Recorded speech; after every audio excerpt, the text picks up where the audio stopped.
What's up, everybody? I've got David here. I asked David if he wanted to do one of these videos, and he told me he had no desire to do one of the videos.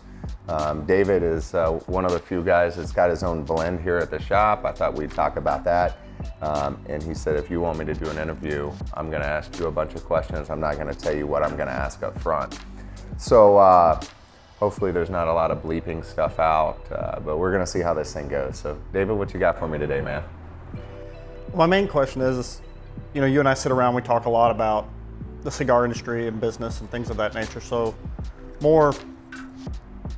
some people have heard how you got into this. So why don't you just kind of, I want people to understand more about you, of how you got into the cigar industry. You know, I probably the same way every retailer got into this business. I owned a janitorial company for many, many years and had other businesses prior to that. But the last, I've been smoking cigars, 15 years now. But really the last 5 years of my janitorial business, I was always the first one in the office in the morning. We've talked about that, I think you were too. I've been a morning person, so I would go in at 5, 6 a.m., knock out all the critical stuff that was like, that demanded like attention. And then I spent most of the day running around and visiting clients, working with staff, normal business stuff, right? But I've always worked in Dallas and lived in Rockwall. So I would either end my day at a cigar shop and wait out traffic on the Dallas or Fort Worth side, wherever I was at, or I would go back to Rockwall, open my laptop, try to be ahead of traffic. So I'd normally end my day 3:30, 4 o'clock with my laptop open, still available to take calls, but with a cigar in my hand. And I always kind of thought, like, man, this would be really cool. I thought it was a romantic industry. I'd taken some trips, so I've seen kind of how the cigars were made. I was really passionate about the cigars themselves, but ultimately I'd made a lot of friends sitting in the lounge. I'd had a lot of good business meetings in the lounge. I said, I want to do this one day myself. And I thought I would be, 60 when I did it. But I had an opportunity in 14 that looked like I might sell my business. I was kind of thinking about something to do. I didn't think I was going to run a shop full time, but I thought that I would go ahead and build a shop or buy a shop, have somebody run it, and then spend some of my time there if and when I did sell my business. And ultimately that did happen. I sold my business in 2014. I bought a shop about 6 months prior to that. I had somebody else running it. And I had, when I sold my business, I found myself here more and more every single day. And ultimately, as I got to know the business, I realized it's not as simple as what I thought. I know people have done it without having an owner present, but I really just thought, like, this is an industry that I might be able to shake up a little bit. And I had nothing but time. So I actually joke. I was supposed to take about a year off. When I say I was supposed to, that was my plan. And I think like 3 days in, I woke up, worked out, cooked breakfast, checked my emails, and I was still at the shop before it had been open, like before the guy running it was there. So I was like, man, if I'm gonna be here all day, I'm just gonna run this damn thing and see what I can do with it. And I thought I would do it for a couple years. Here I am 5 years later, still running the day-to-day operations for the most part. I've got a manager again, but for the most part, I'm here every single day. So it just kind of happened that way, man. How'd you find Scott? I mean, everybody around the shop, and this is outside of you, I watch everybody talk about Scott, and like, if you could duplicate Scott 10,000 times, you'd have $1 billion business. For sure. The guy busts his butt all day, every day. He actually treats it as it's his own company. Yeah. So how did you find Scott? So I've been a believer of one thing my whole life, and there are some exceptions. I met some people that I just, I could make it work. But for the most part, I've always believed that if you find talent, or if you recognize talent, and you have the opportunity to plug them in the organization, they'll find a way to create value. When I hired Scott, I didn't need Scott.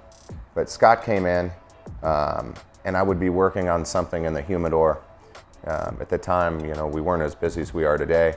But Scott would come in, he'd have a cigar with me, like a normal customer would, but then he'd be like, hey, why don't you move the boxes this way? And I'd go help a customer, I'd come back and he'd have the humidor like, you know, a different look in the humidor. I'm like, dude, you can't work for me for free. Like, let me hire you.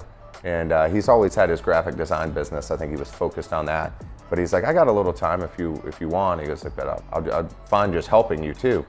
And I'm like, no, I'm gonna hire you. And that turned out to be probably the best decision I've made in the cigar business, was to hire Scott. But I do believe, like, if you see talent somewhere and you hire them, even if you have no idea what they're gonna do, like, they'll create value. Like an A player is not going to sit around and milk the clock or take money. They're gonna find opportunities to save money or make the organization more stable or run better. And so anytime I've had the opportunity to just hire somebody, if my gut was right, they've always created value. I've made the worst hiring decisions when I needed to hire somebody, and the best when I didn't need anybody. And you said it wasn't what you thought it was. What are some of the ups and downs that you've had with the cigar industry that you would like to, see, the downs you would like to see maybe changed, and the ups, you know, they surprised you? And well, let's start with the positive here. One thing that has surprised me is how many awesome people are in this industry. I mean, I knew I started this by saying I met some cool people, but when I got in the industry, I mean, you and I are close friends now. I look around at my circle of friends, and like 95% of them are people I met here. And these are people that I've known 3, 4, 5 years that you would think I've known my entire life. You know, I've done business deals, I've helped people have helped me. When we moved the store, for example, I mean, I was turning people away to help. I mean, people literally were like, you know, I asked 4 or 5 guys to help, or 4 or 5 guys told me they were going to help, and they all showed up. Then I had people just honking at the front door with trucks saying like, hey, what can I do? What can I do? I'm not gonna let you do this alone. And when we moved, we turned it around in 24 hours, and I way underestimated the scope, but like, people came through. And nobody asked me for a cigar. No one asked me to fill their tank up with gas. No one asked me for shit. They just wanted to be a part of it. I don't think, I went through some really rough times in the janitorial business and some really good times. And during the good times, I don't think I celebrated with the people around me as much. And during the down times, I don't think I had the support system that I do now, even with employees. And I had great employees there. But now I got people that have no interest in this place other than buying cigars here. And they're like, what can I do to help? Every single day, somebody asks what they can do to help. And so that's the thing that just blows me away. Like, I would have guessed it would have been good, but never that good. The thing that I wish would be better is I kind of wish the industry would stick together a little bit. I think sometime, you know, this is kind of a fragmented industry. I think every retailer thinks they're the smartest, myself included sometimes, right? So I'm not throwing stones here. I'm just saying that, like, I think ultimately if we stuck together, we'd be better. I think it's kind of a few years behind as far as, like, you know, it's not as innovative as what I'd like to see it be. And I'm not just talking about coming out with LE cigars or limited release cigars.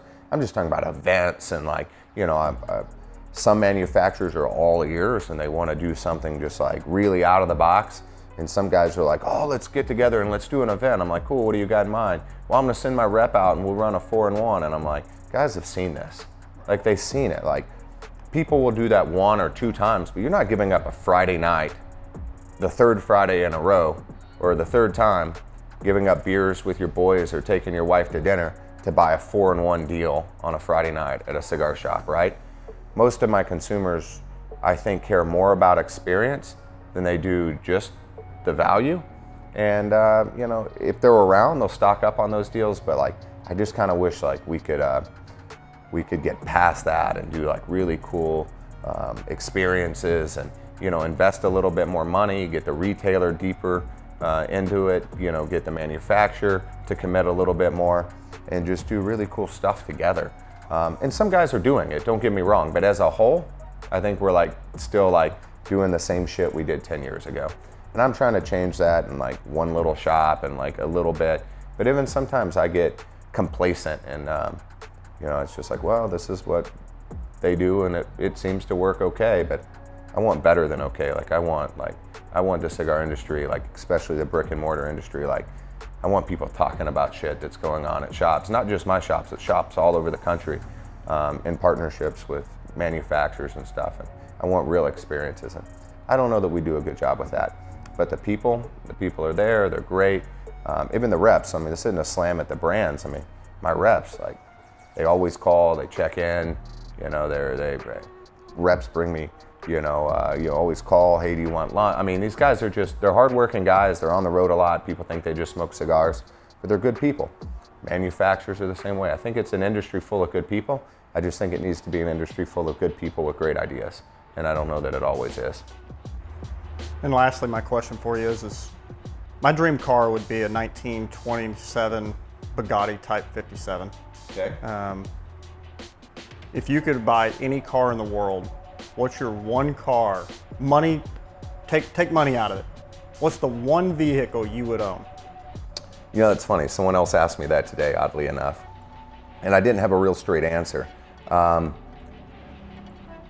thing that I would like that I've never had is like a big body luxury car. When I say a big body luxury car, like something ridiculous, a Rolls Royce or a Bentley. I would never buy that with my own money, even if I had the money.